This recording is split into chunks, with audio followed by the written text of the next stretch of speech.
하나님의 말씀은 요한복음 20장 21절입니다. 예수께서 또 이르시되 너희에게 평강이 있을지어다.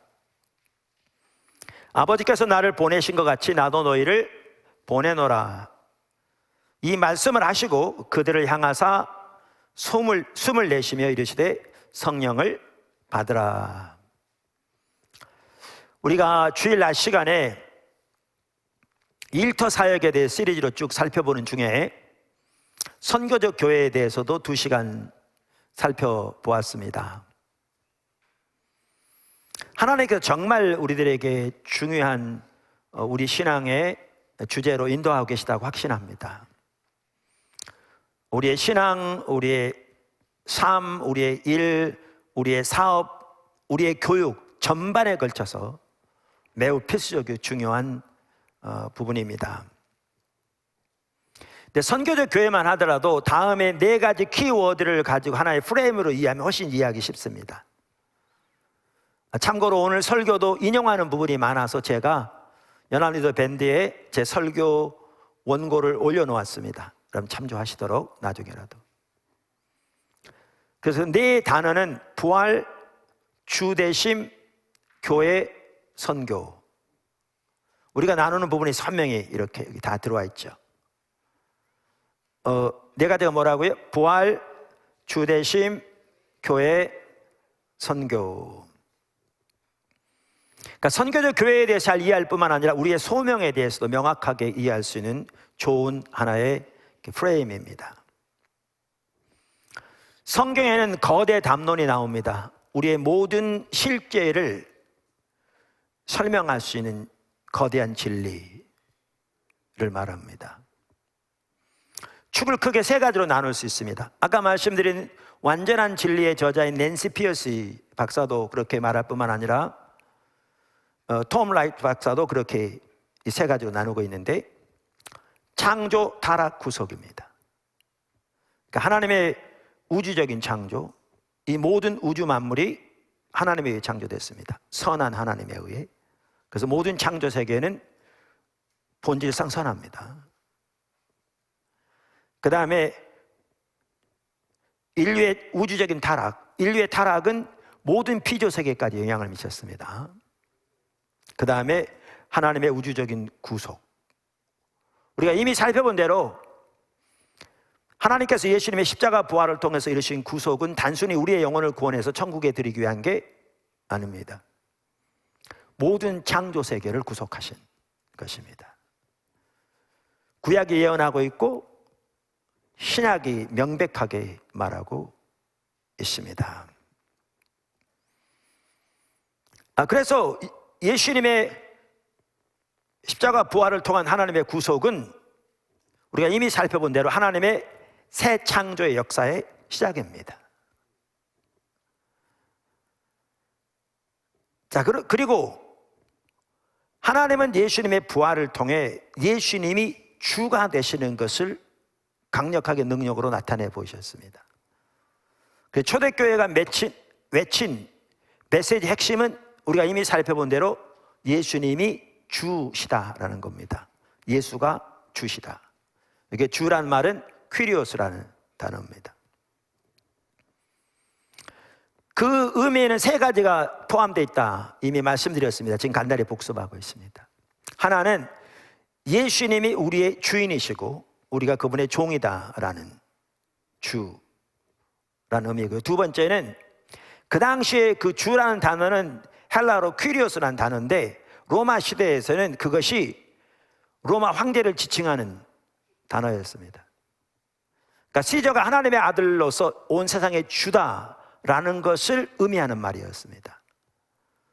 근데 그 상황에서 예수님이 부활하심으로써 시저가 세상의 주가 아니라 예수 그리스도가 세상의 주인이시다라는 것을 초대교회가 선포한 겁니다. 사도 바울은 로마에까지 가서 그 메시지를 선포했습니다. 뿐만 아니라 예수님이 주이시다, 퀴리오스라는 말 속에는 그분이 모든 창조 세계의 주인이시다, 그 말이 거기에 포함되어 있습니다. 성경은 이것을 명확하게 말하고 있습니다.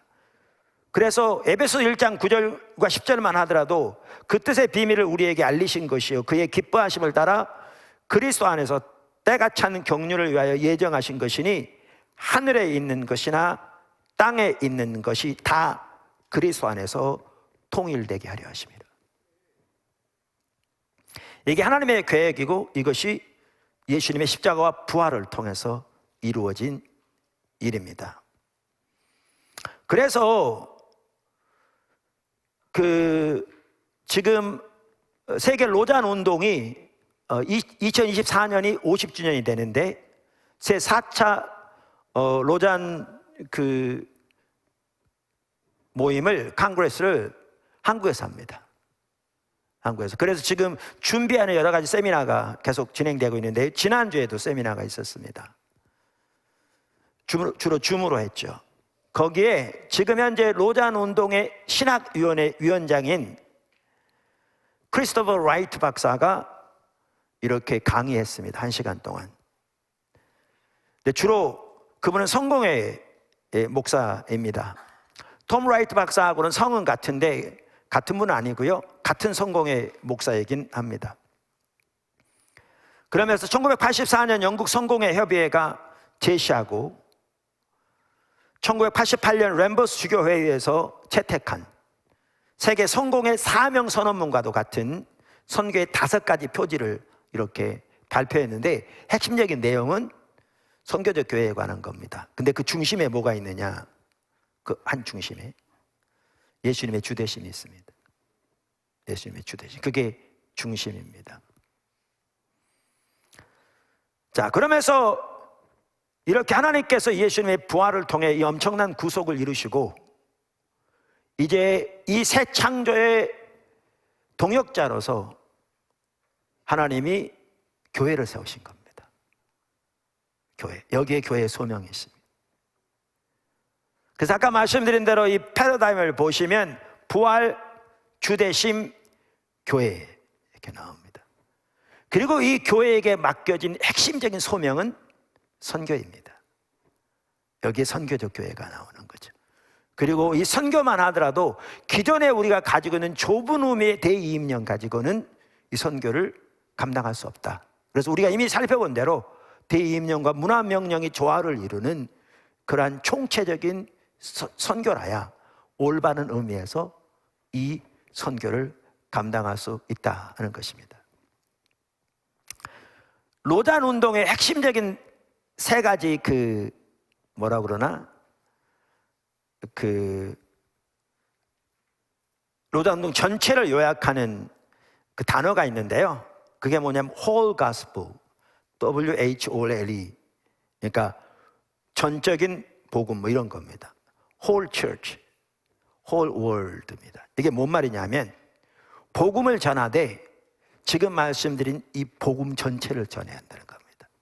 예수님의 주님이 되신 토대 위에서 지금 나눈 것처럼 대임령과 문화명령의 조화를 이루는 그 올바른 복음 전체를 전해야 한다는 겁니다. 그럼 whole church란 말은 모든 교회가 그렇게 전하되 교회의 모든 구성원이 그렇게 삶을 살아야 한다는 겁니다. 그럼 whole world란 말은 무슨 말이냐면 전 세계에 그 복음을 전할 뿐만 아니라 삶의 모든 영역에 그 복음이 증거되어야 한다는 겁니다. 이게 로잔 운동의 핵심적인 가치입니다. 이 3단어. 이 3단어.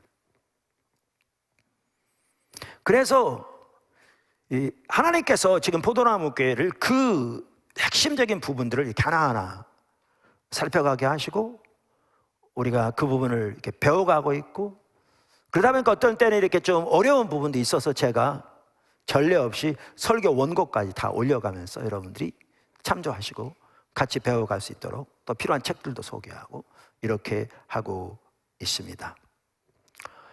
그러던 중에 말씀드린 대로 선교적 교회에 대해서 2주간에 걸쳐 살펴보았고 지난주에는 우리가 이 삶을 살려면 성스러운 것과 속된 것을 구분하는 것을 배제해야 합니다. 그 통합이 이루어져야 합니다. 정말 우리 삶 깊숙이, 우리 신앙 깊숙이, 우리의 가치관 깊숙이 이 분리가 뿌리 내리고 있습니다. 그래서 이것도 말씀드린 지난주에 살펴봤고 최소한 2주는 더 살펴봐야 될 것 같은데 2주가 더 될 수도 있습니다. 우리 설교가 길임에도 불구하고. 그런데 오늘은 약간 좀 벗어나서 이렇게 선교적 교회에 대한 것과 연결되면서도 다른 부분을 살펴보려고 합니다. 그래서 오늘의 그 3가지 키워드는 교회, 예배, 임재입니다. 이 전체적인 그림을 볼 때 여러분들이 거기에 교회, 예배, 임재 이 3가지 또 키워드를 보시면 될 텐데 그렇게 살펴보는 계기가 있습니다.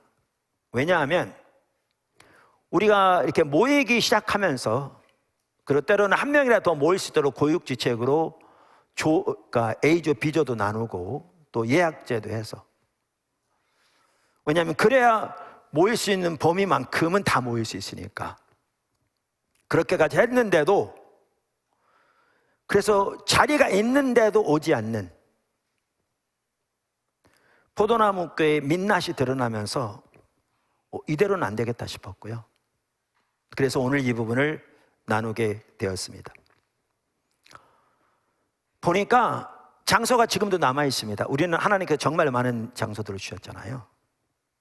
성도 1인당 스페이스를 말한다면 뭐 몇십 명 되는 작은 교회는 몰라도 어느 정도 규모 있는 교회 치고 포도나무 교회만큼 부지나 이 건물 공간이 넓은 교회는 우리나라에 없습니다.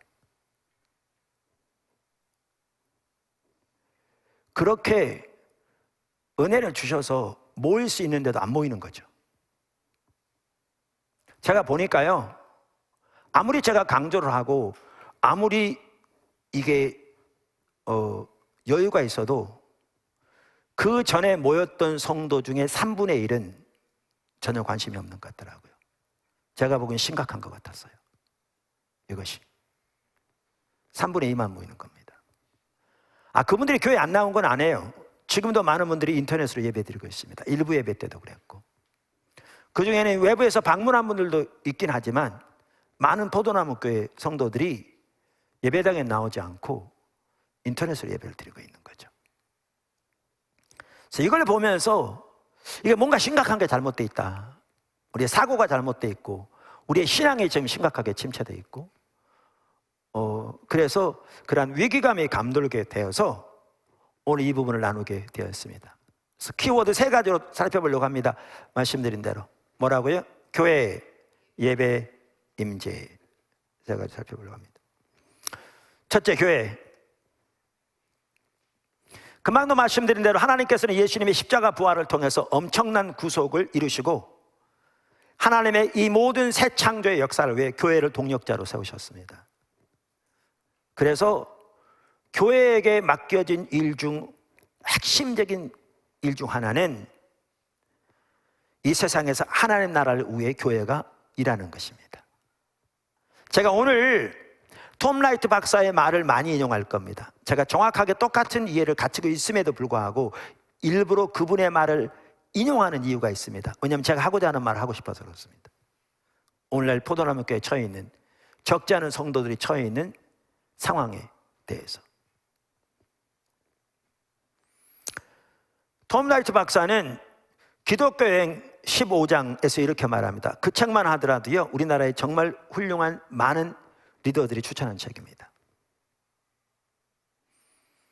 교회는 우선적으로 서로 밀접하게 연결되어 있는 2가지 목적을 위해 존재한다. 그러니까 이분은 교회의 존재 목적 자체를 그러니까 주된 목적 자체를 2가지로 말하고 있습니다. 그런데 이 2가지 서로 연결된다는 거죠. 하나는 하나님께 예배하는 일이며 다른 하나는 세상에서 하나님의 나라를 위해 일하는 것이다. 하나가 뭐라고요? 하나님께 예배하는 것이고 또 다른 하나가 세상에서 하나님의 나라를 위해 일하는 것이다. 아까 말씀드린 그 전반적인 그 프레임, 부활, 주대심, 교회, 선교, 또한 성경에 나오는 거대 담론, 하나님의 전우주적인 창조, 인류의 전우주적인 타락, 하나님의 전우주적인 구속, 이걸 이해하면 이게 명확하게 이해가 됩니다. 이 말이.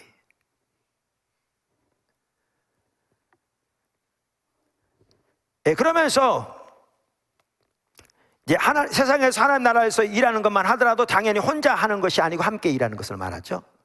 톰 라이트 박사도 그 부분을 언급합니다. 그러면서 그는 심지어 교회를 그리스도의 몸이라고 비유했잖아요. 이것에 대해서도 이렇게 얘기합니다. 그분은 몸은 다양성 속의 통일성에 대한, 그러니까 다양한 지체들이 있는데 통일돼 있잖아요. 다양성 속의 통일성에 대한 하나의 이미지에 불과한 것이 아니라, 그게 아니라 그 이상입니다. 그러면서 몸이라는 표현은 교회가 그리스도의 일을 행하도록,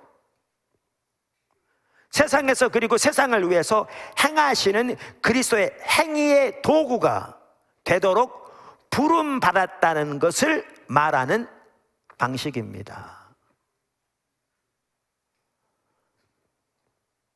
그러니까 교회를 그리스도의 몸이라고 표현한 것은 우리가 예수님의 손, 우리가 예수님의 발, 우리가 예수님의 입이 되어져서 교회가 세상에서 그리스도의 일을 행하도록, 다른 말로 하면 세상에서 그리고 세상을 위해서 일하고 계시는 그리스도의 일의 도구가 되도록 부름받았다는 걸 보여주는 거라는 겁니다. 할렐루야. 그러면서 그는 이렇게 얘기합니다. 제가 여기저기 나온 부분들을, 이렇게 필요한 부분들을 지금 모아서 얘기하고 있습니다. 초대교회, 이걸 초기교회라고 번역하는 게 더 좋을 겁니다. 이 책에는 이제 번역한 사람 초대교회라고 번역했는데, 왜냐하면 초대교회는 이러면 500년까지도 초대교회라고 볼 수 있어요. 근데 제가 말하는 것은 교회가 처음 세워졌을 때, 성경에 나오는 그 시기를 말할 때 많은 경우에 초기교회라고 그러죠. 초기교회 그리스도인들에 따르면 교회는, 잘 들으십시오, 사람들이 자신의 영적인 발전을 추구하고 영적인 잠재력을 개발할 수 있는 장소를 제공하려고 존재하는 것이 아닙니다. 이해가 안 될 수 있어요, 이 말이. 근데 전체적인, 조금 이따 보면 그 말이 무슨 말 이해돼요. 또한 사람들이 악한 세상으로부터 숨어서 저 세상이라는 목적지에 안전하게 도달할 수 있게 해주는 안전한 포구, 항구를 제공하려고 존재하는 것도 아닙니다. 이게 교회가 아니라는 거예요, 초기 교회 때는. 그러니까 이 말은 교회에서 양육이 이루어지지 않는다, 그 말이 아니죠. 예수님께서도 가르치라고 했으니까 교회에서 양육과 훈련이 돼야 되죠. 근데 지금 말하는 취지를 이제 이해해야 합니다. 그러면서 이렇게 말합니다. 개인의 영적인 성장과 궁극적인 구원은 오히려 하나님이 우리를 부르신 목적, 지금도 부르시는 목적, 핵심적이며 전체적인 그 주요 목적의 부산물들입니다. 아까 말한 것도 중요할지 몰라도 이 부분들은 하나님의 부르심의 주된 목적의 부산물들이라, 그 말이죠. 그러면 주된 목적이 뭐냐는 거죠. 이 목적은 신약 성경 여러 곳에 분명하게 진술되어 있습니다. 즉 교회를 통해 하나님이 더 넓은 세상을 향해 자신이 진정 그 세상을 창조한 지혜롭고 사랑이 많으며 의로운 창조자시며, 그러니까 교회를 통해 하나님을 드러내시기 원하시는 거예요, 세상에. 근데 어떤 하나님을 드러내기 원하시는가? 세상에, 교회를 통해. 하나는 자신이, 즉 하나님이 더 넓은 세상을 향해 자신이 진정 그 세상을 창조한 지혜롭고 사랑이 많으며 의로운 창조자이시며, 그걸 드러내기 원하시는 거죠. 또 하나는 예수를 통해 그 세상을 부패시키고 노예화시키는 권세들을 무찌르셨으며, 그러니까 세상을 부패시키고 노예화시키는 권세들을 예수님이 십자가 부활을 통해서 무찌르셨다는 걸 드러내기 원하신다는 거예요. 자신의 성령으로 말미암아 그 세상을 고치고 다시 새롭게 하시는 역사를 벌이신다는 것을 드러내기 원하시는 거죠. 이게 주된 목적이라는 겁니다. 교회를 세우신, 새 창조의 동역자로 세우신 거죠. 아까 그 구조를 이해하시면 쉽게 이해될 수 있습니다. 그러면서 이렇게 말합니다. 다시 말해서 교회는 우리가 때로 선교라고 일컫는 것을 위해 존재합니다. 그래서 아까 부활, 주대심, 교회, 선교가 나오는 거죠. 왜? 이게 하나님의 주된 부르심이니까. 지금 말씀드렸는데 세상에 하나님을 드러내기 원하시니까 그 일들을. 교회는 우리가 때로 선교라고 일컫는 것을 존재합니다. 근데 이 선교만 하더라도 우리가 이미 살펴본 대로 우리가 기존적으로 알던 좁은 의미의 대의임용으로만 이해해서는 이 전체를 전혀 이해하지 못한다는 거죠. 대의임용과 문화명령의 성취, 그러니까 통합적으로 이해해야 이 선교를 올바로 이해한다는 거죠. 이미 그 살펴봤습니다. 세상에 예수께서 그 주, Lord, Kyrios 라는 것을 선포하는 것입니다. 이것이 좋은 소식입니다. 그래서 초대교회 복음의 핵심은 예수가 주시다라는 거였잖아요. 그 소식은 사람들과 사회를 변화시킵니다. 그럼 쭉 얘기합니다. 자, 그러면서 아까 두 가지 주된 목적을 말했는데 이제 교회의 세 번째 목적도 언급합니다. 그는 교회는 또 세 번째 목적을 위해 존재합니다. 그 목적은 나머지 두 목적을 위해 봉사합니다. 이 세 번째 목적 너무나 중요한데 주된 두 목적을 섬기는 것이 이 세 번째 목적이라 이렇게 표현합니다. 톰 라이트는 그것은 서로 격려하며 서로를 믿음 안에 세우며 서로를 위해 함께 기도하고 서로 배우고 가르치며 따를 수 있는 본을 서로 세우며 짊어져야 할 도전을 받아들이고 수행해야 할 긴급한 임무를 수행하는 것입니다. 이게 한마디로 뭔 줄 아십니까? 친교입니다. 친교. 교회의 목적. 이것이 우리가 느슨하게 친교라고 말하는 모든 것입니다. 여러분, 친교하면 우리는 영어로 fellowship인데요. 헬라어는 코이노니아예요. 근데 우리는 친교하면 뭐를 친교라고 그러냐면 도넛 하나 먹으면서 커피 마시면서 얘기하는 걸 친교라고 생각해요. 근데 하나님이 말하는, 성경에 말하는 친교는 그게 아니에요. 지금 아까 톰 라이트 박사가 말한 이게 친교예요. 그러면 친교를 이렇게 잘 표현합니다. 제가 읽어볼게요. 이것이 우리가 느슨하게 친교라고 말하는 모든 것입니다. 친교는 차 한 잔이나 커피 한 잔을 나누는 것이 아닙니다. 그럼 잘 들으십시오. 잘 표현했어요.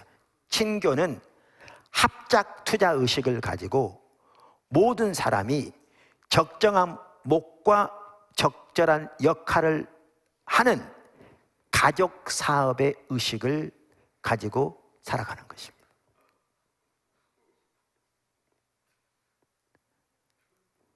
한 가족이 공동으로 사업을 하는데 각 사람은 합작 투자 의식을 가지고 자기에게 맡겨진 목과 자기에게 맡겨진 역할을 신실하게 감당하는 것, 이것을 성경에 말하는 친교를 가장 잘 표현할 수 있는 방법이라 이렇게 표현합니다. 정확하게 그렇습니다.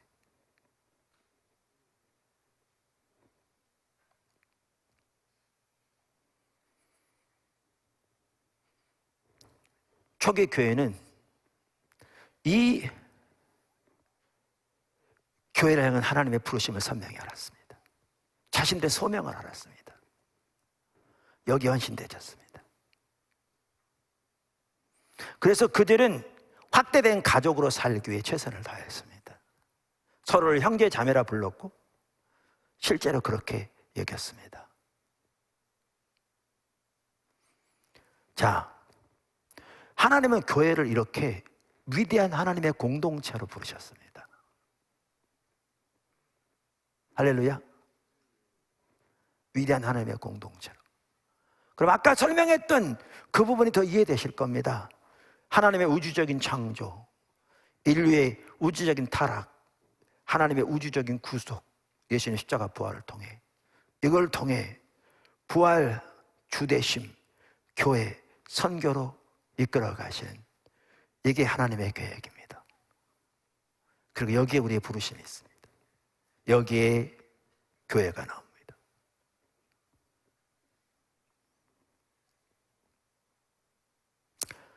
그러면서 이제 이 아까 말한 톰 라이트 박사는 이게 성경이 말하는 교회의 소명이고 목적이고 이게 신앙의 올바른 가치인데, 이 시대가 너무나 개인주의적이잖아요. 특별히 서구사회.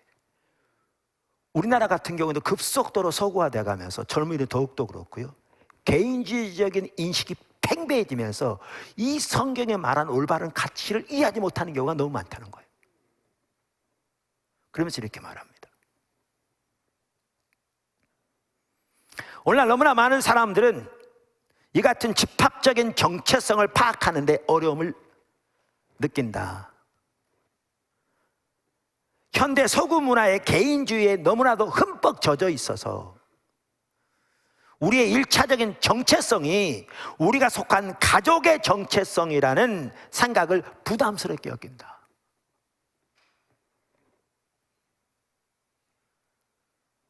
그럼 이렇게 얘기합니다. 교회는 단순히 떨어져 있는 개인들의 집합이 아니다. 교회는 단순히 떨어져 있는 개인들의 집합이 아니다.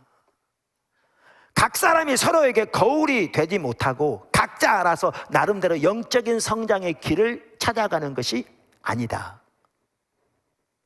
나름대로 영적인 성장을 찾아가죠. 그럴 수도 있죠. 각자 주님을 자라나야 되니까. 그래서 이렇게 말합니다. 물론 때로는 그렇게 보일 수도 있고 느낄 수도 있다. 그리고 우리 각 사람의 개인적인 수준에서 하나님의 부르심에 응답하도록 부름받았다는 것은 더 영광스러운 일이다. 개인적인 요소가 있는 거죠. 그러나 우리는 그러니까 그리스도의 그 몸인 거죠. 그리스도의 몸. 그래서 우리는 손이 더 큰 전체, 즉 몸 전체의 일부의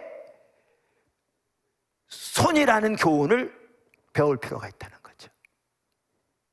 무슨 말인지 이해하시겠어요? 손이 따로 떨어지는 손이 아니라 몸 전체의 일부로서의 손이라는 이 개념. 발은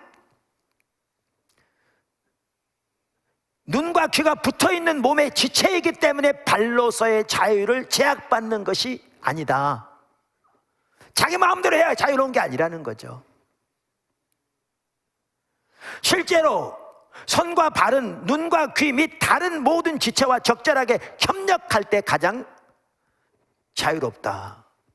진정한 자유를 누리겠노라고, 진정한 자신이 되겠노라고 몸의 자신을 끊는 것은 엄청난 재앙이 될 뿐이다. 여러분 보세요. 발이 자기는 자유롭게 행동하겠다고 눈과 상관없이 행동하면요, 구덩이에 빠져서 죽을 수 있습니다.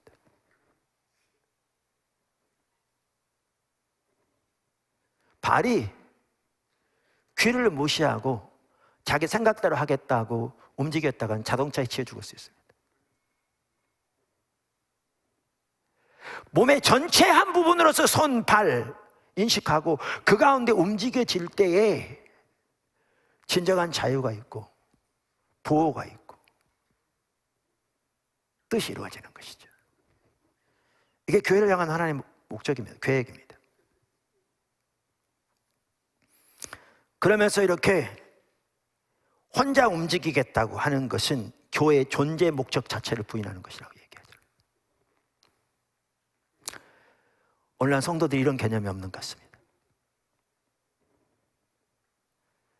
금년 크리스마스 성탄 전야, 우리는 성탄 전야에 모든 성도들이 하나님께 예배드린 걸로 계속 하고 있잖아요. 모두가 참여해서.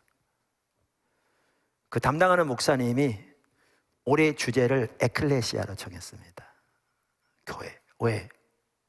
성도들을 섬기다 보니까 나름대로 개인적인 은혜를 주님께 구하고 또 영적 성장을 위해 추구하는 경우들도 있을지 모르는데 교회 개념이 너무나 희미한 거죠. 하나님의 교회를 부르신 목적이 무엇이고 세우신 목적이 무엇이고 우리의 소명이 무엇이며 어떻게 우리를 교회로 모으셨는가. 개념이 너무나 애매해요.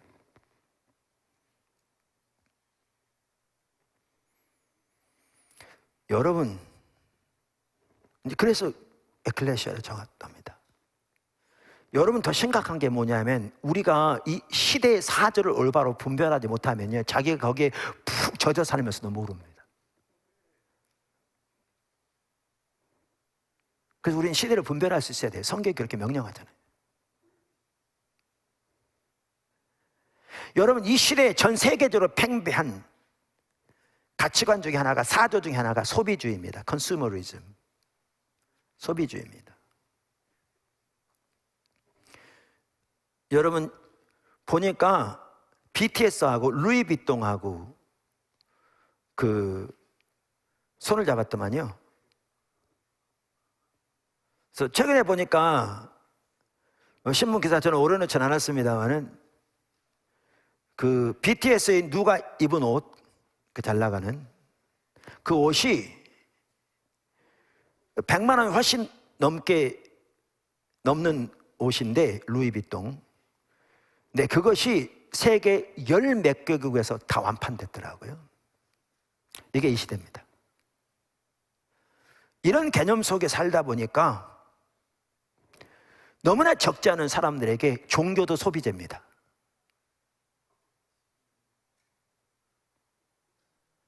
종교가 소비재라니까요. 기독교도 소비재 하나인 겁니다. 무슨 말이냐면 자기가 필요할 때, 자기가 위안이 필요하고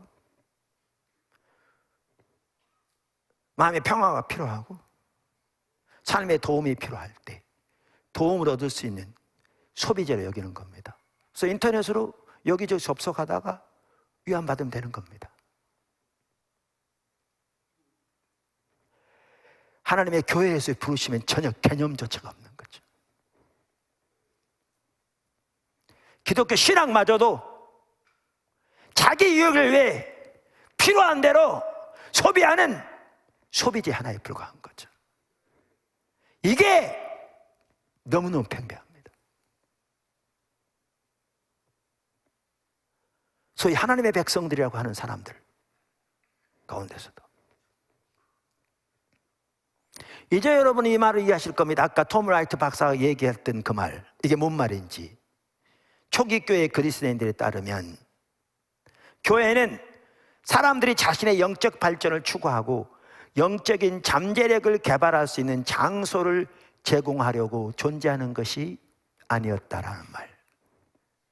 이건 부수적이었다는 말. 이게 뭔 말인지 이해하실 겁니다. 자, 그럼 교회를 이렇게 올바로 이해하면 여기에 중요한 한 가지가 있습니다. 그게 뭐냐면 모이는 것입니다. 이 모든 목적을 위해 다 중요한 한 핵심이 모이는 것입니다. 모이는 것입니다. 그래서 성경은 히브리서 10장 25절에 이렇게 말합니다. 모이기를 패하는 어떤 사람들의 습관과 같이 하지 말고 오직 권하여 그날이 가까움을 볼수록 더욱 그리하자. 뿐만 아니라 초기 교회는 모이기를 힘썼습니다. 그래서 사도행전 2장 46절에 보면 날마다 마음을 같이하여 성전에 모이기를 힘쓰고 집에서 떡을 떼며 기쁨과 순전한 마음으로 음식을 먹고 하나님을 찬미하며 온 백성에게 칭송을 받으니 주께서 구원받는 사람을 날마다 더하게 하시니라. 제가 나중에 보니까 일부 예배에 이렇게 설교 시간에 누가 거기다 댓글을 달았더라고요. 누군지 몰라요. 가명으로 들어와 있으니까. 그러면서 교회는 건물이 아닙니다. 누가 모릅니까? 당연히 알지. 초대교회는 가정에서 모였습니다. 그러면서 우리 침례교회 몇 개 교회들 그거 잘한다. 너무나 왜곡된 거죠. 그들은 가정에서 모이되 가정에서 교회로 모였습니다. 그리고 여기 나온 것처럼 예루살렘만 교회만 하다 날마다 성전에 모이기 힘쓰고요, 각 가정의 교회로 모였습니다. 집에서 자기네끼리 켜놓고 예배 드리는 게 초대교회의 모습이 전혀 아닙니다. 완전한 궤변인 거죠.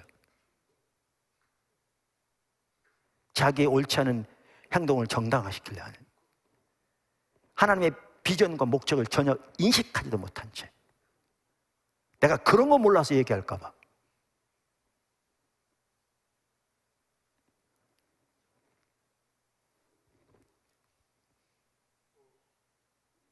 뿐만 아니라 우리가 이미 살펴본 대로 교회는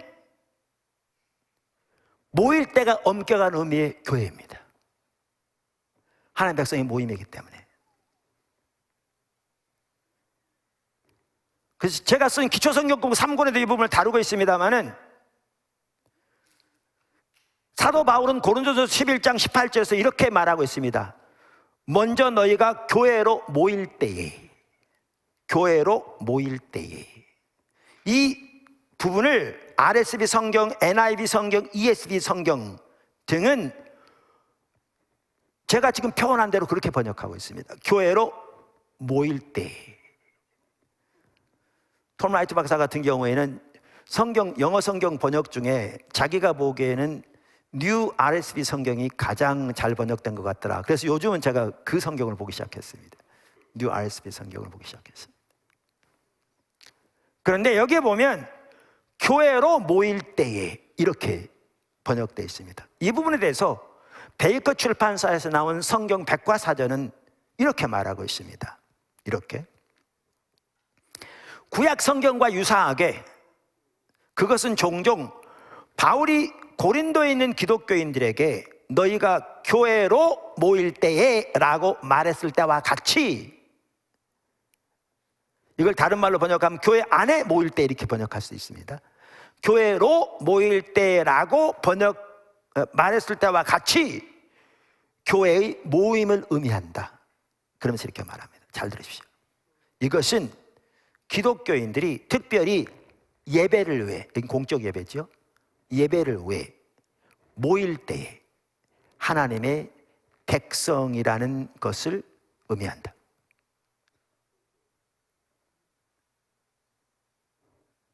다시 그 부분을 읽어보겠습니다. 이것은 기독교인들이 특별히 예배를 위해, 말씀드린 공적 예배를 위해 모일 때에 하나님의 백성이라는 것을 의미한다.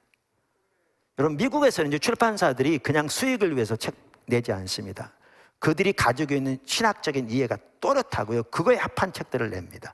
근데 베이커 출판사는 복음지 출판사 몇 개 중에 하나인데 귀한 출판사입니다. 거기서 나온 성경 백과사전에 나온 얘기입니다. 근데 우리는 모이기를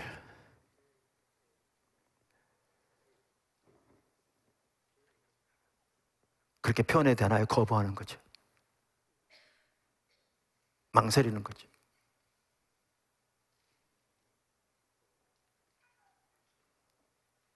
힘내지 않는 거죠. 저는 율법주의로 몰아가려고 하는 건 아닙니다. 우리 둘째 같은 경우에는요, 고등학교 3학년 때 여기 아주대 의대 1차로 합격했었나? 그랬습니다. 면접하면 거기 들어갔었습니다. 근데 주일날 면접했습니다. 그래서 안 갔습니다. 제 아내도 그래도 안 보냈고요, 저도 안 보냈고요, 본인도 뭐. 물론 나중에 서울대 가서 서울대하고 나와 지금 스탠포드에서 박사하고 있는데 올해 마칩니다.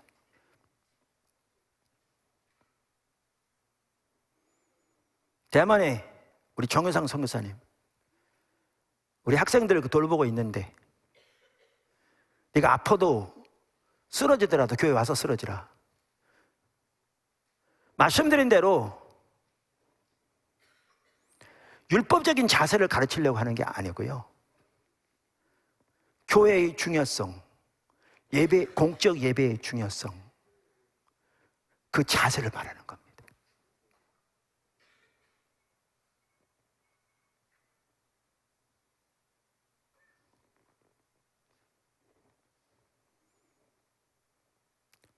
둘째, 아까 키워드가 또 하나 뭐라고 그랬죠? 예배. 교회는 선교적 교회 정확하게 보입니다, 여러분. 이게 하나님 의도하신 교회입니다. 이제 이 교회의 핵심이 또 뭐냐? 당연히 예배입니다. 키워드, 예배. 제가 예배 회복 책에서도 다뤘듯이 교회의 목적 중 가장 으뜸이 되는 목적은 당연히 예배입니다. 하나님께서 인간을 창조하시고 인간을 구속하신 가장 주된 목적도 예배입니다. 뿐만 아니라 우리는 예배를 통해서 하나님과의 만남이 이루어져야 다른 모든 사역들을 감당할 수 있습니다. 비로소 우리가 영적으로 성장할 수도 있고 우리의 삶이 변화될 수도 있고 또한 하나님 나라의 일을 감당할 수도 있습니다. 예배가 올바로 되지 않으면 우리 신앙에 어느 것 하나 올바로 될 수 있는 것이 없습니다. 제가 보증합니다. 없습니다. 가능하지 않습니다. 왜냐하면 성경이 말하는 신앙생활을 우리 자원으로, 우리 힘으로 살 수 없습니다.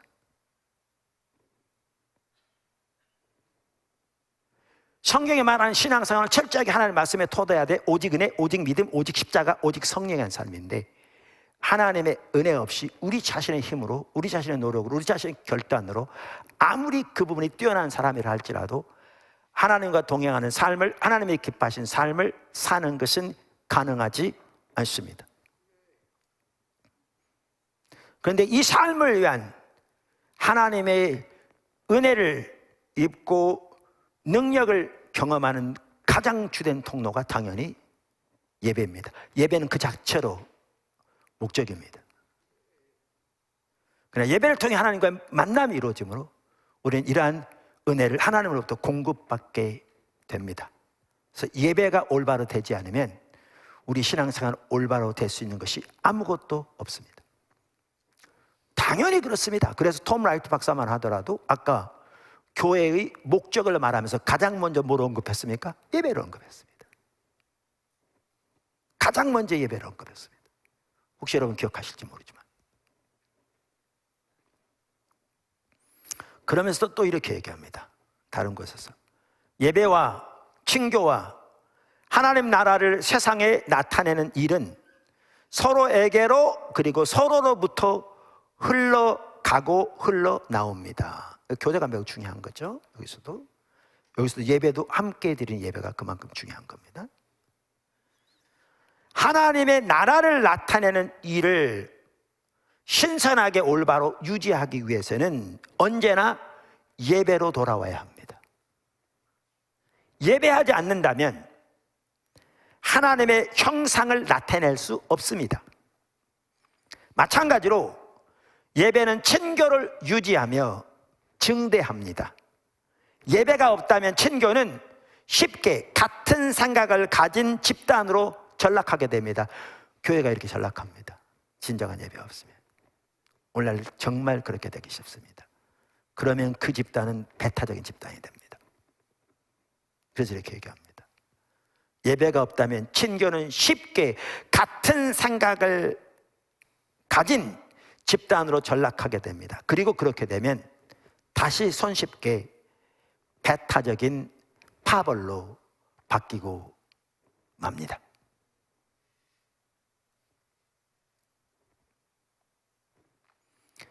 근데 우리가 여러 번 살펴보고 여러 번 제가 정말 목이 터지도록 강조한 게 찬양과 경배는 예배 자체이며 최상의 형태의 예배이며 예배의 본질입니다. 그래서 찬양과 경배의 정의만 하더라도 예배의 정의와 똑같습니다. 찬양과 경배는 하나님께서 행하신 놀라운 일들을 인하여 하나님께 찬사를 드리고 하나님 그분 자신을 인하여 기뻐하는 것입니다.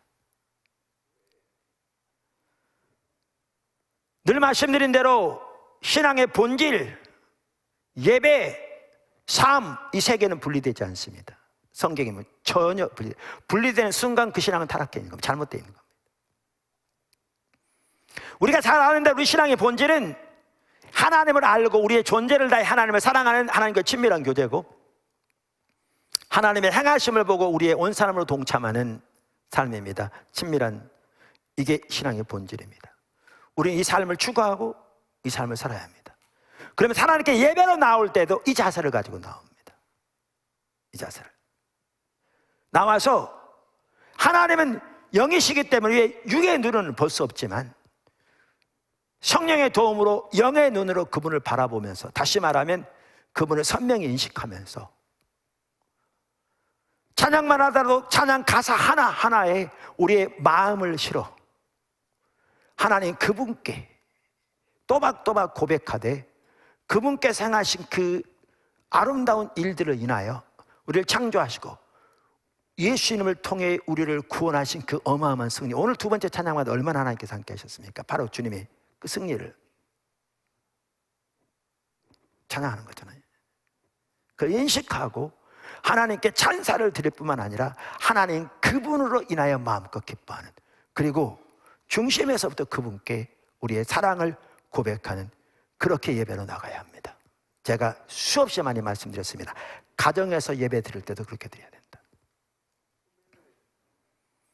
그렇게 하나님의 얼굴을 구하여 나오되 거기서 멈추는 것이 아니라, 하나님의 얼굴을 구하는 삶의 한 부분이 하나님의 뜻을 알아 그 가운데 함께함으로 하나님과 동행하고자 하는, 하나님 계신 곳에 같이 있고자 하는 열망, 이 자세 없으면 참다운 신앙생활은 가능하지 않습니다. 가능하지 않습니다. 자기 목적대로 살며 하나님은 자기 목적을 위한 수단에 불과하고, 그래서 자기 목적 원하는 대로 하나님께 해달라고 몇 가지 종교적인 의식하는 것은 가능할지 몰라도 그건 전혀 참다운 신앙이 아닙니다. 지금 말씀드린 그 자세 없으면 성경에 말하는 올바른 신앙생활은 전혀 가능하지 않습니다. 그럼 예배로 나올 때도 그런 자세를 가지고 주 앞에 나와야 합니다. 그러면 하나님의 말씀을 들을 때에도 하나님 뜻이 뭔가를 알기를 열망하는, 하나님의 길을 배우기를 원하는, 성경을 통해서 설교를 통해서도, 때로는 추천된 책을 통해서 앞서간 믿음의 선배들을 통해서도 하나님의 길을 알기를 원하는 자세로 하나님의 설교를 통해서 하나님의 뜻을 알고자 열망하며 귀를 기울이는 그 자세를 가지고 그렇게 나와야 합니다. 그게 예배입니다.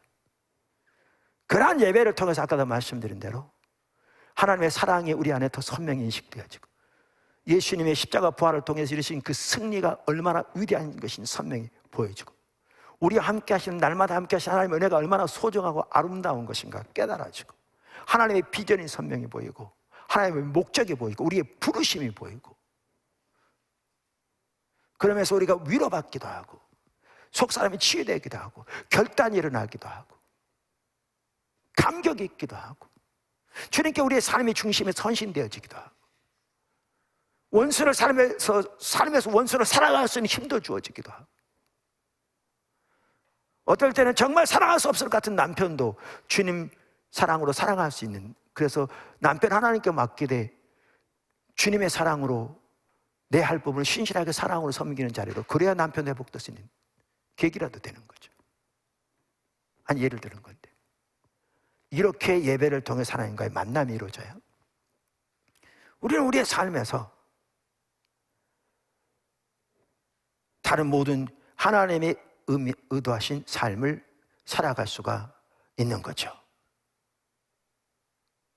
그런데 이게 문제입니다. 그런데 코로나로 인해서 모이는 것이 제한되다 보니까 우리가 살아있는 동안에 전 세계가 전혀 경험하지 못한, 우리가 살아있는 동안에 인류가 전혀 경험해보지 못한 전 세계적인 팬데믹을 경험하다 보니까 자신을 위해서, 교회를 위해서, 이웃을 위해서, 때로는 국가 정책에 우리가 같이 협력하고, 때로는 국가 정책이 정말 어떨 때는 불공평한 게 너무 많습니다. 그 상황에서도 우리가 협조하고 있는 거죠. 협조하고 있는 거죠. 그런데 이렇게 제한되다 보니까 우리가 집에서라도 예배를 드리되 온 마음으로 우리가 지금 말한 대로 그렇게 예배를 드리자 수없이만 말씀드렸습니다. 특별히 그렇게 시작된 매일의 예배와 배움, 작년 2월부터 지금까지 주일 빼놓고는 하루도 빠짐없이 기도회로 매일 10시에 모이고 있는데 전국에서 많은 분들이 함께하고 있습니다. 지금 세계 여러 나라에서 꽤 많은 분들이 함께하고 있습니다. 저는 욕심은 포도나무 교회 지체들이 더 많이 함께했으면 좋겠다. 지금 많이 함께하고 있지만 그런 마음도 있습니다. 전국에 흩어져 있을지 몰라도 인터넷 공간에서 같은 시간에 마음을 모아서 주님을 찾기를 구하고 기도로 모이니까 하나님 참 함께 하시는 거죠. 문제는 그렇게 함께 할지라도 이 모든 것은 보충적인 것이지 하나님 앞에 공적으로 모이는 예배를 전적으로 대체할 수 있는 것이 아니죠. 아닙니다.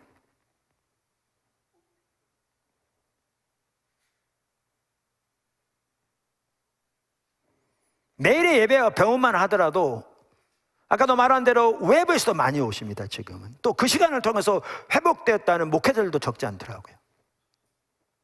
귀하죠. 근데 그분들이 이것이 교회 신앙생활을 대체해버린 거라면 우리는 당장 문 닫아버리죠.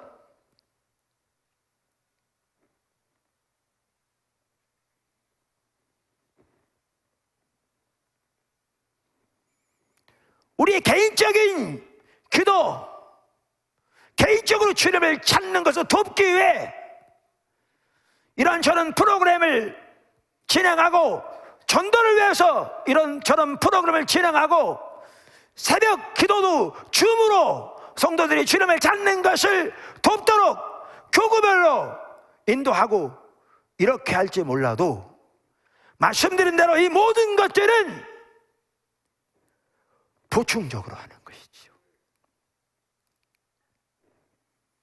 그것이 교회가 특별히 공예배로 모이는 것을 대체할 수 있는 것이 아니지요. 전혀. 교회의 목적, 하나님의 부르신 소명, 거기에 모이면 얼마나 중요한가, 이 모든 것을 이해한다면 쉽게 이해할 수 있죠. 그것만이 아닙니다. 심각한 게 이겁니다. 제가 여러 번 얘기했습니다. 가정에서라도 그렇게 예배를 드리자. 제가 수없이 말씀드렸잖아요. 주일날 말을 정말 여러분 누구만 말더라 귀에 딱지가 않도록 많이 얘기했잖아요.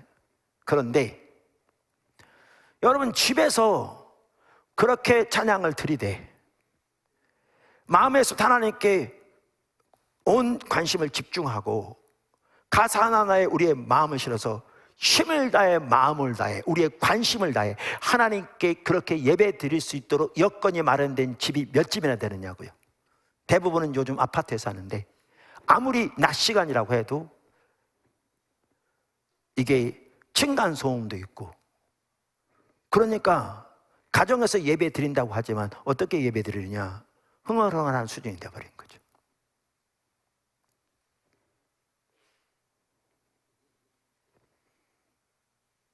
나중에는 감상하는 수준? 조금 마음을 쏟는? 거기다 설교만 하더라도 아까 말씀드린 그런 자세를 가지고 정말 온 마음을 집중해서 주의 말씀에 귀를 기울여야 되는데 설교 켜놓고 때로는 얘기하고 왔다 갔다 하고 다른 일 하다가 듣는 거죠.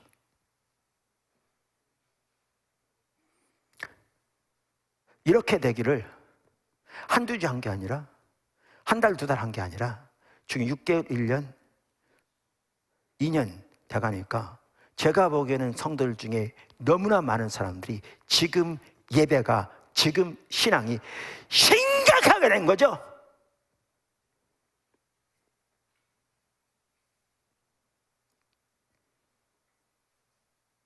완전히 껍데기만 남은 거죠.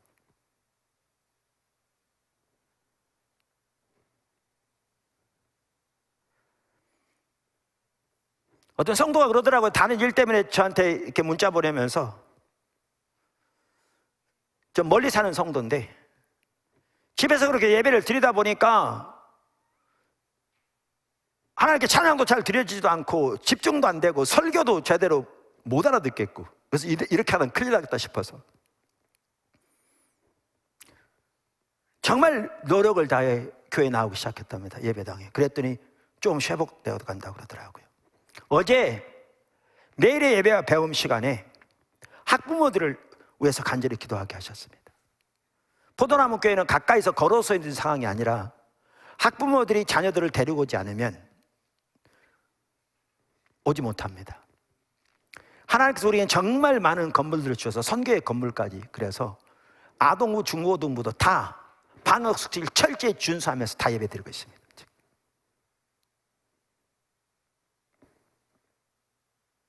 그런데 부모가 데려오지 않으면 못 오는 거죠. 자기 자녀는 그렇지 않다고 말할지 모르지만 요즘 적지 않은 아이들은 동영상 켜놓고 부모가 들으라고 그런지 몰라도 게임합니다. 게임 시작했다가 동영상 듣고 끝나고 바로 게임하는 사람도 있고, 아니면 켜놓고 게임하기도 하고.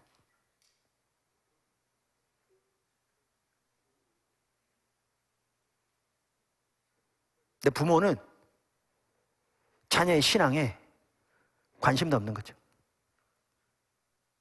말로는 뭐라고 말할지 몰라도. 어떤 부모들은 어린 자녀들 앞에서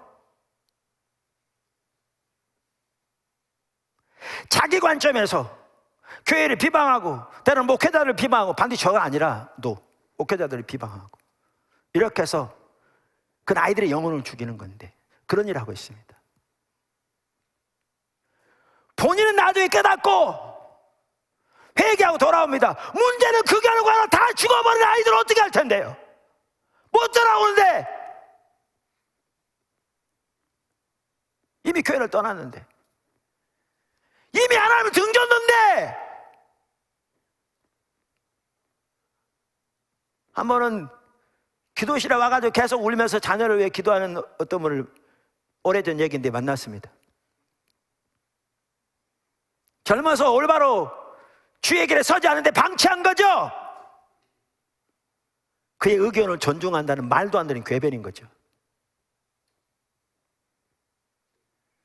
억지로 하는 게 아니라 사랑으로 해야죠. 섬김으로 해야죠. 그럼 올바른 길을 가르쳐야죠. 앞장서 섬겨서 주의 길에 서도록 인도해야죠. 방치해놓고선 아이가 커서 완전히 하나님을 등지니까 이제 어떻게 하겠냐, 울며 불며 기도하면 뭐하냐고 이미 다 늦었는데. 정말 특별한 하나님의 역사로 환경 가운데 강력하게 역사하셔서 진짜 특별한 일로 돌이켜지면 모를까. 어려운 거죠. 그런데 성도들이 그렇게 방치하고 있습니다.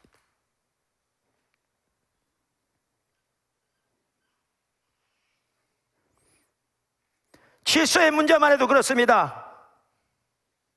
여러분, 존 비비어의 존중이란 책 귀합니다. 나름대로 한번 보세요. 참 좋습니다. 많은 간증도 있고. 그러면 질서를 잘 다루고 있는 책인데, 자, 목회자가 이렇게 얘기합니다. 우리 모이는데 힘을 모읍시다. 지금은 정말 예배가 필요한 때입니다. 모여야 합니다. 라고 말합니다. 이게 성경에 어긋나게 인도한 것도 아니고, 반대로 성경이 강력하게 말하고 있는 것을 말하고 있고, 방역수칙을 잘 지키고 있고,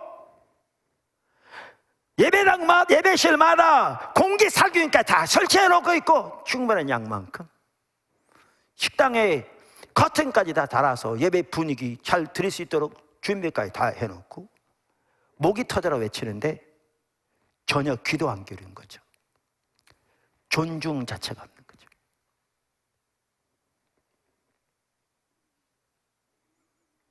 그러면서 인터넷으로 예배 잘 드리는데 뭐 자꾸 모이라 그러느냐?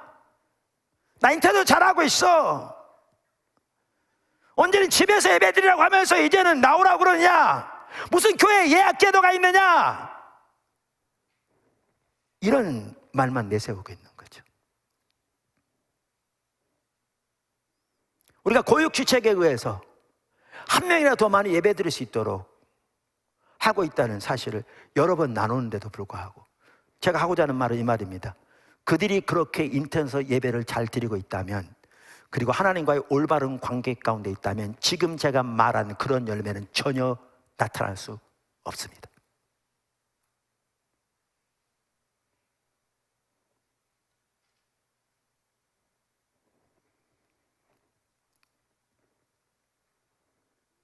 완전히 자기 생각대로 행하는 거죠. 교회를 향한 하나님의 비전, 하나님의 목적은 전혀 인식하지도 못하는 겁니다. 아까 말씀드렸잖아요. 어떤 사람이 가정교회 운운하면서 가정에서 예배드리는 것이 마치 정당화되는 것처럼 전혀 가정교회가 뭔지도 모르고 있는 거죠. 성경이 말하는 내용 자체를 전혀 깨닫지도 못하고 자기 편리한 대로 자기의 정당성을, 행동의 정당성을 뒷받침하기 위한 궤변에 불과한 거죠.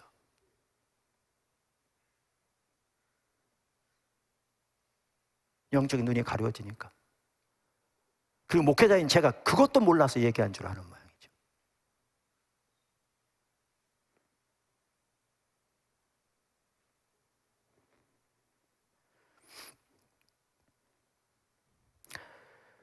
제가 그 온전한 진리, 정말 중요한 책이라고 말씀드렸는데 그걸 이렇게 보다 보니까 이런 부분을 더 보겠더라고요. 이건 그 책에 나온 내용은 아닌데, 아까 말한 톰 라이트 박사만 하더라도 마침내 드러난 하나님의 나라, 거기 나온 내용 같아요. 그러니까 계몽주의가 교회에 미친 해악 중 하나가 에피쿠로스주의를 수용한 것이었다는 거예요. 자세한 내용은 나중에 기회 되면 얘기할게요. 지금 그 얘기하려고 그런 게 아니에요.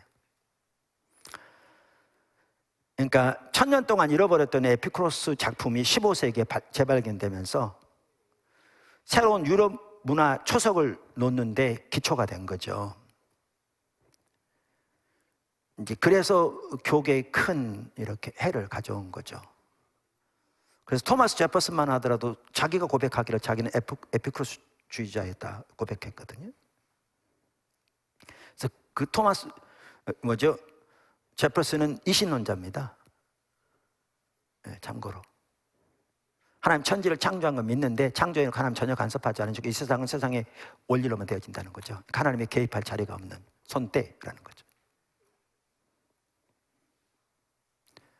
이제 그 기초를 놓는 게 아까 말한 에피쿠로스 철학입니다. 근데 처음에 그 철학이 생기게 된 배경이 뭐였냐면요, 제가 이 얘기하려고 한 겁니다. 배경이 그 당시 분노한 신들이 현세나 내세에 개입한다는 음울한 고대 이방 종교에 대한 반대로 나타난 겁니다. 이게. 근데 이게 근대 시대에 도입되게 된 것은 중세 시대를 거쳐오면서 하나님에 대한 전혀 옳지 않은 교회의 행실이 그 빌미를 제공한 겁니다.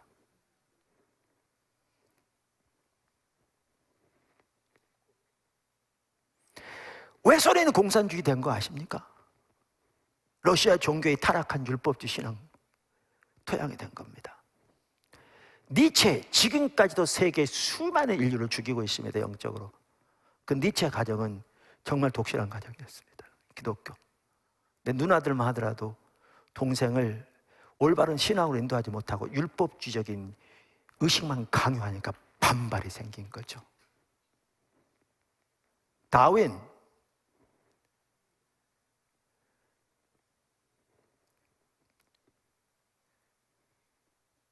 다윈론적 자연주의자들, 하나님을 철저히 배제하는 그들. 아까 말한 그 책에도 보면 잘 나오지만요, 겉으로는 가치 중립적인 순수한 이성에 의한 판단이라고 운운하는데요, 가치 중립 그 자체가 가능하지 않습니다, 인간에게는. 근데 그들의 내용을 보면 그것이 표면으로는 그렇게 내세울지 몰라도 배후에는 기독교에 대한 반기독교적인 정서가 강합니다.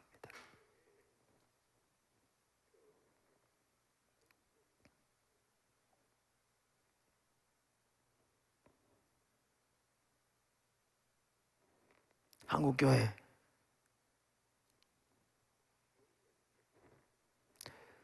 교회에 대한 비전 소명 다 있고 집에서라도 예배 이렇게 드리고 그 몇 가지 의식했으면 된다는 이런 식, 그래서 의식마저 사라져간 그 다음은 어떻게 되게요? 지금 교단마다 총회들을 마치면서 통계가 나왔는데 최근에 어떤 분이 저한테 보내준 거 보니까요, 작년 1년 동안 우리나라 큰 두 교단만 하더라도 1년 동안 28만 명이 줄었습니다. 5%. 저는 그 약과라고 생각합니다. 교회들이 모이는 것이 자유로워지면서 이것이 수면 위로 드러날 때 저는 그 결과는 지금보다 작년보다 훨씬 심각할 거라고 생각합니다.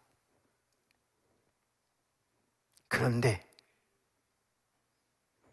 우리는 하나님의 백성이라고 하면서 지금 말씀드린 대로 올바른 예배를 드리지 못하니까 철저하게 하나님 비전도 가려지고 개인적인 생각만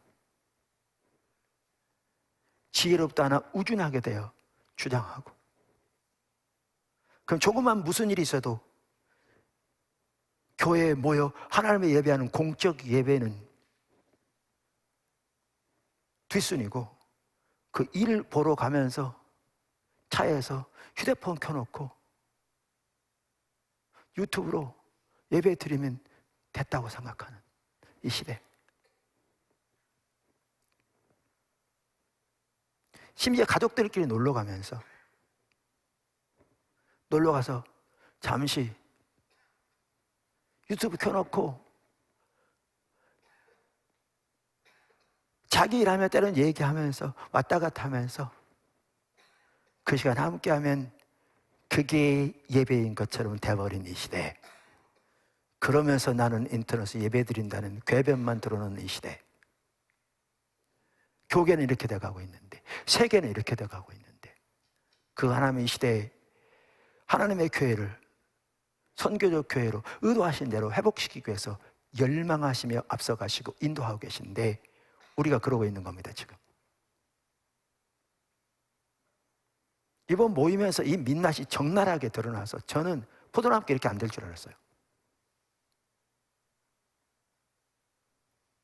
그러니까 3분의 1이 안 나왔다, 그분들이 교회에 떠났다는 얘기는 아닙니다.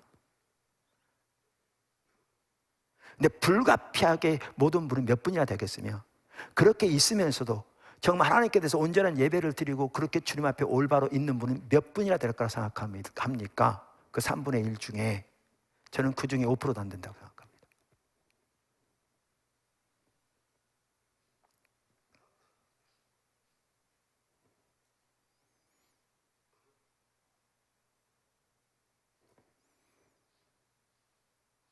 이게 우리 현실입니다. 너무나 옆으로 가버렸습니다. 너무나 적지 않은 사람들에게 그렇게 표현이 될지 모르지만 기독교는 소비재에 불과합니다. 근데 하나님은 그런 분이 아닙니다. 그렇게 소비되는 분이 아닙니다. 예수님은 주이십니다.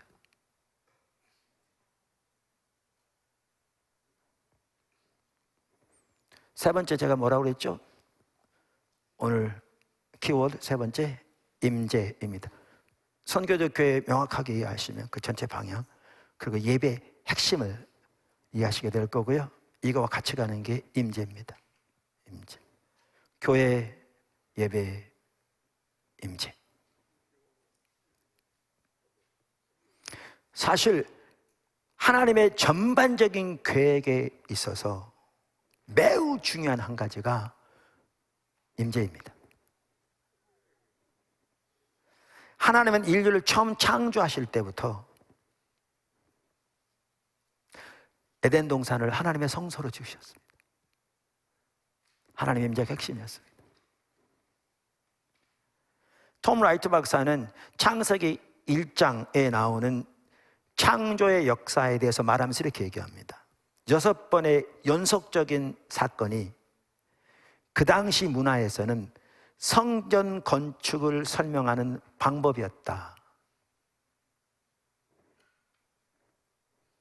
창세기 1장에 나오는 그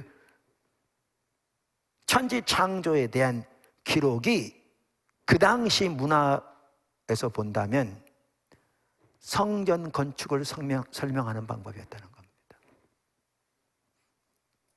즉 창조 세계는 살아계신 하나님이 거하실 장소로 설계되었다. 성소.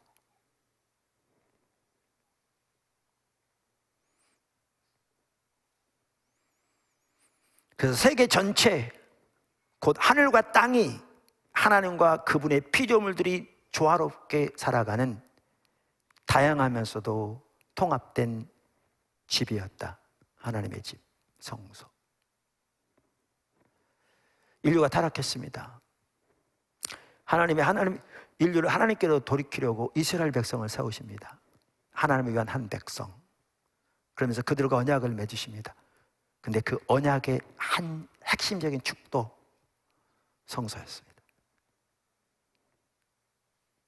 나중에 다윗과 언약을 맺으시면서 세우신 언약의 핵심적인 축도 성전이었습니다.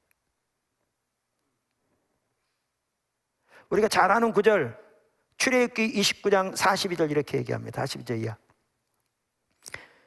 이는 너희가 대대로 여호와 회막문에서, 여기 회막은 성막을 가리킵니다. 늘 드릴 번제라. 내가 거기서 너희와 만나고 네게 말하리라.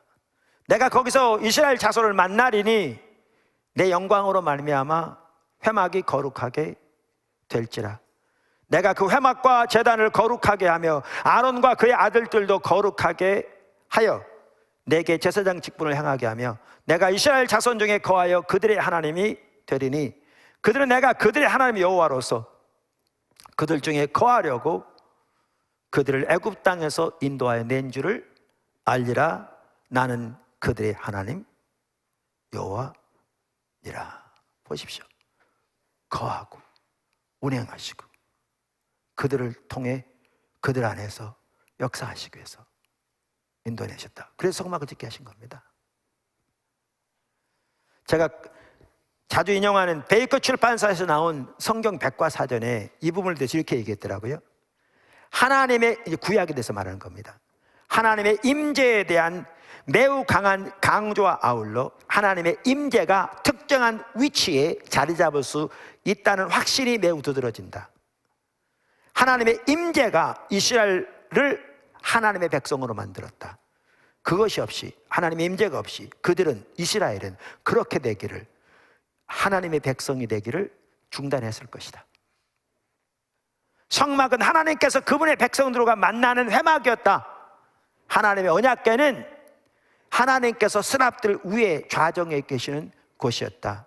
언약궤가 하나님의 임재를 보증했다. 신약으로 넘어옵니다. 신약에는 이제 교회가 하나님의 성령이 거하시는 하나님의 성전이 되었습니다. 성경은 명명백백하게 말합니다. 그러면서 아까 말한 그 성경 백과사전 이렇게 말합니다. 신약의 교회에 대해서. 신약에서는 교회가 이제 하나님의 성전을 구성한다. 기독교는 본질적으로 하나님의 임재와 하나님과의 대화의 종교이다. 여러분 이 한 가지만 하더라도요 너무나 오늘날 가려져 있어요. 이게 지금 미국 출판사 중에 복음주의적인 책을 출판하는 유명한 출판사 중에 하나에서 나온 거라니까요. 그리고 학자들이 여러 명이 이렇게 분야별로 또 연구하고 전체 편집이 있어서 나온 성경 백과사전이라니까요. 거기에 이렇게 말하는 겁니다. 거기에 기독교는 본질적으로 하나님의 임재와 하나님과의 대화의 종교이다. 그래서 몸 산돌로 이루어진 영적인 성전은 이게 교회를 가리키죠. 하나님의 임재와 영광의 창고이고 구약시대 성전보다 지성소보다 무한정 더 위대하다. 이게 하나님 의도하신 신약의 교회입니다. 근데 오늘 우리의 모습은요, 여기서 끝나지 않습니다. 이미 살펴봤는데 새하늘과 새 땅이요, 아까도 언급했지만 새 창조세계 전체가 하나님의 지성소가 될 겁니다.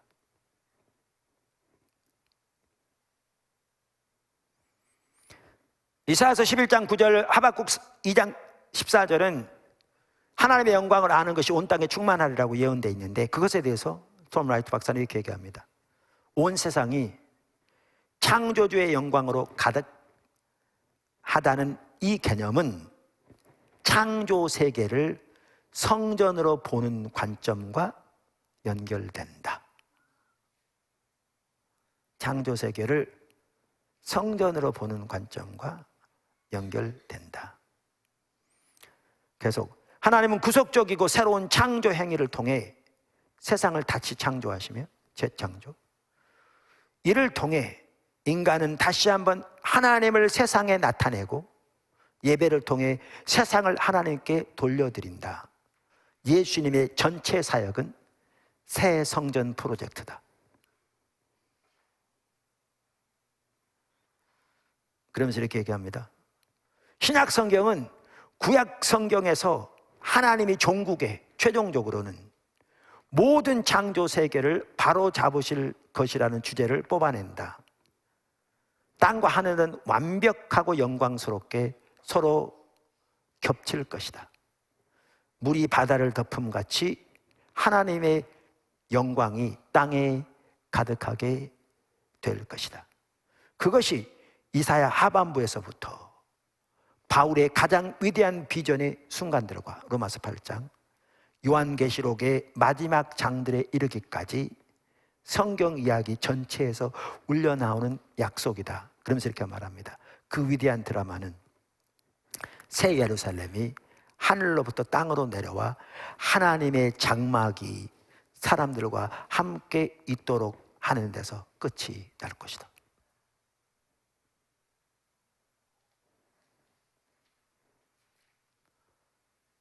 온 피조 세계가 새하늘과 새 땅이 하나님의 성막이 될 겁니다.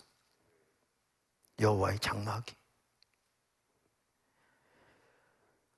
참 귀한 목사님이죠. 팀 켈러 목사님, 지금 영국의 리디머 교회 담임이시고 일터 사역 일한 부분에 정말 이렇게 앞서서 또 세계 기독교의 귀한 리더입니다.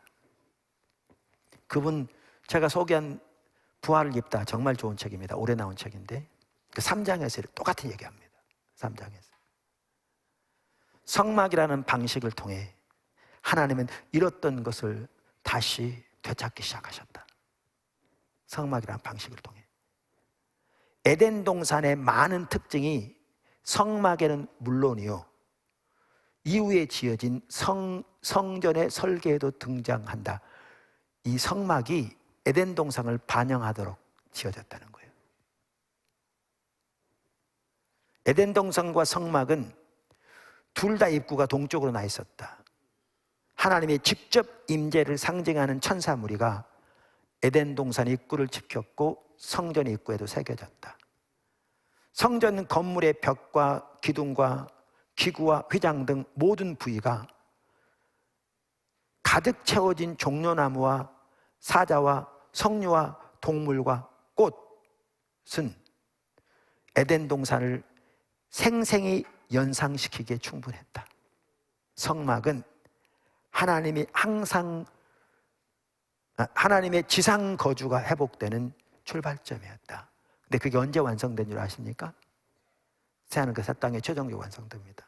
그래서 이어서 이렇게 말합니다. 예수님이 이 땅에 다시 오실 때 하나님의 새 도성은 지성소처럼 완전한 정육면체다. 종말에는 온 세상이 거대한 지성소가 될 것이라는 은유다. 온 땅이 에덴 동산이 된다. 왜일까? 마침내 우리가 다시 그분을 영원히 대면하여 보기 때문이다.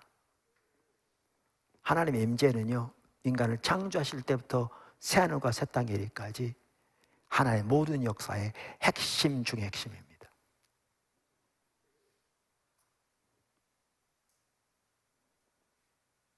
그분이 우리와 함께 하시는. 그런데 구약시대부터 신약시대까지 하나님의 임재가 언제 함께 하시느냐 하면 특별히 예배, 그 중에서 공적 예배에 함께 하십니다.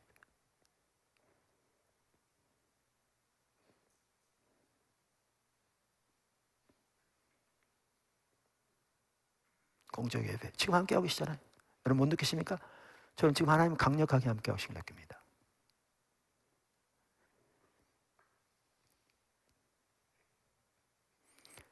우리 개개인의 성도들이 하나님의 성전으로서 또 만민 제사장으로서 개개인의 기도와 예배에서 하나님 함께 하시지만 특별히 공적 예배에서 더 그렇습니다. 성경이 명확하게 말하고 있습니다. 구약에서부터 하나님의 임재는 예배와 밀접하게 관련이 있었습니다. 아까 말씀드린 그 성경 백과사전 이렇게 얘기합니다. 구약에서 임재에는 히브리 단어 얼굴을 대변하기 위해 사용되었다.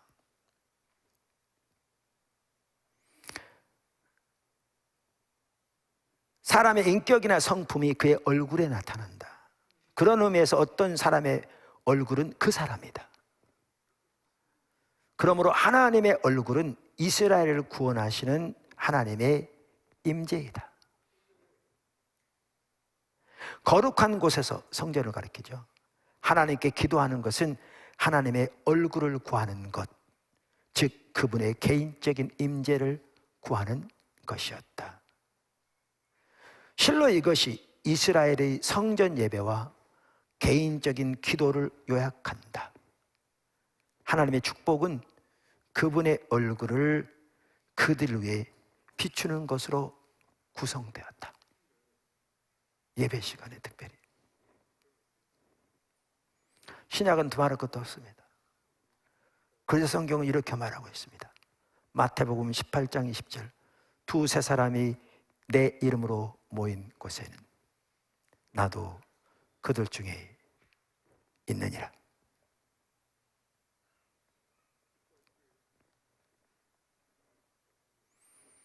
우리 세종초소, 우리 지역초소 중에 하나가 세종초소인데 뭐 제가 순천초소나 서울초소, 인천, 이천 얘기는 안 들어봤습니다만은 세종초소 우리 초영 목사님이 그러더라고요. 주일날 예배 드릴 때 세종초소에 모여서 비록 화면으로 드릴지 몰라도 모여서 하나님을 그렇게 예배할 때 본초소에 와 있는 것과 전혀 차이를 못 느낄 만큼 하나님 함께 하신다.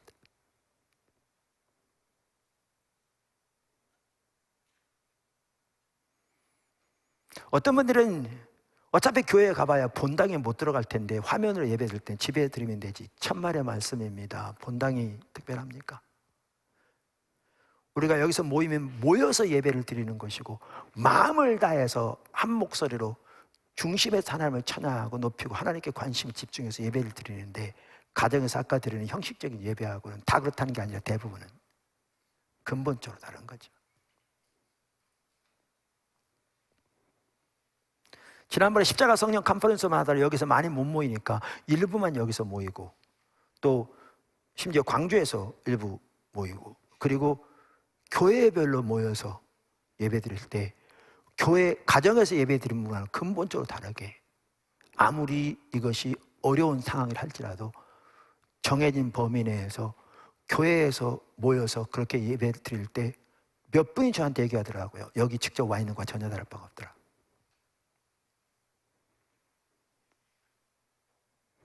우리는 아까도 말씀드린 대로 예배실마다 공기 살균기까지 다 동원해서 해놨습니다. 뭐가 두려우신 겁니까?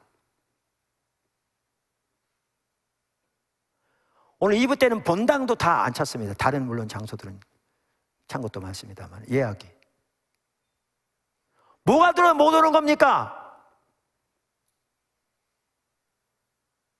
본당에는 접종 완료자만 들어올 수 있는데.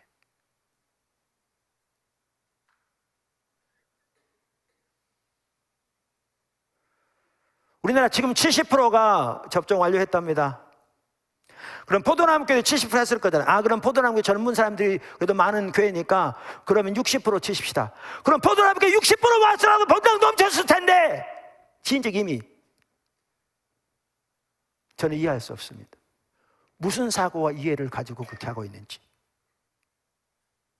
하나님 백성이라고 하면서.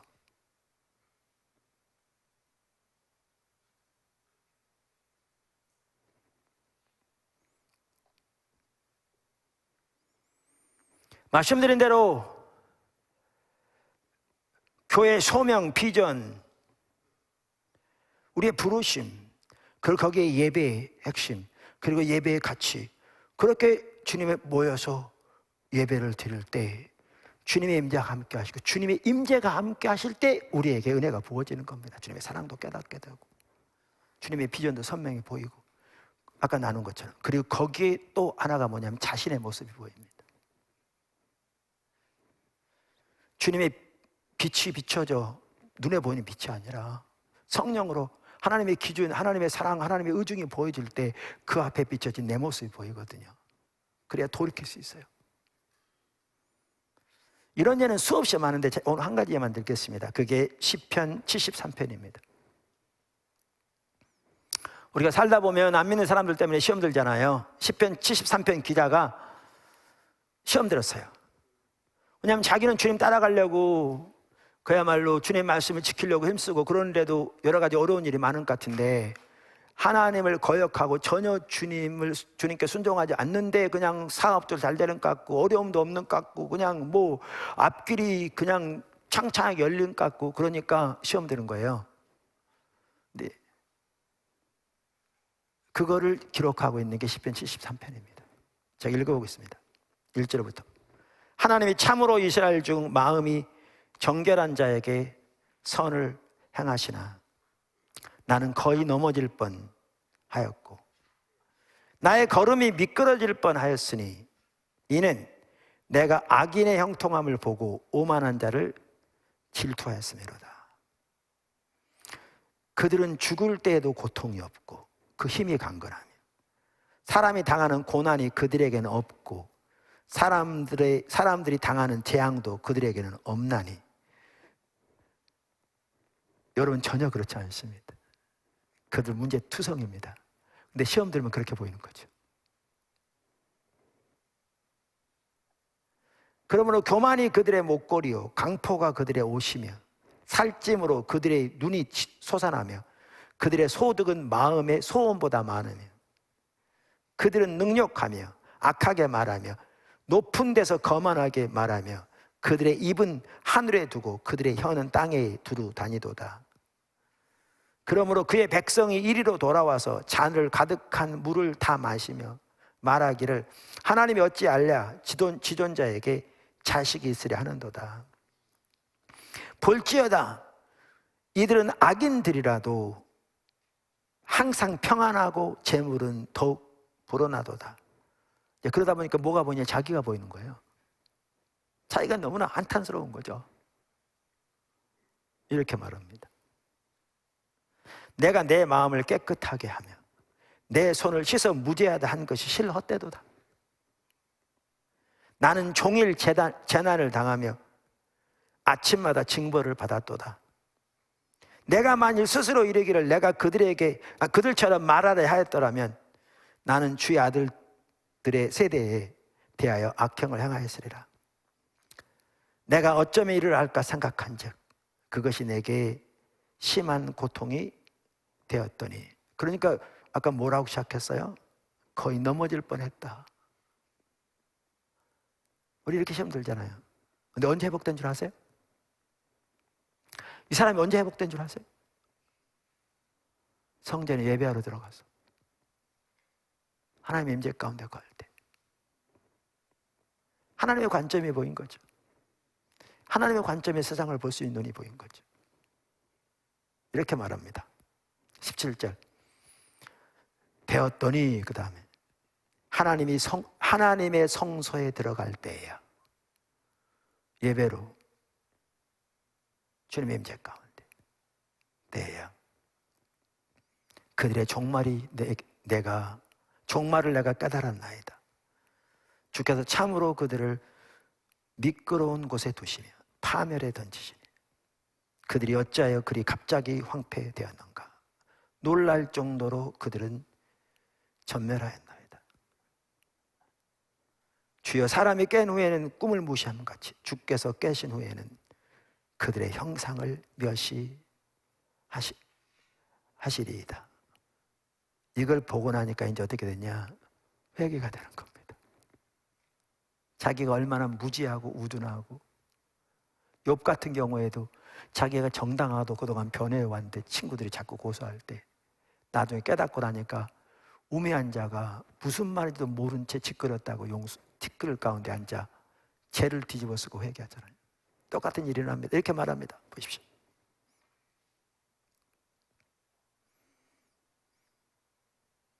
내 마음이 산란하면 내 양심이 찔렸나이다. 내가 이같이 우매무지함으로 주 앞에 짐승이 오나. 그의 표현을 좀 보시죠. 내가 항상 주와 함께하니 주께서 내 오른손을 붙드셨나이다.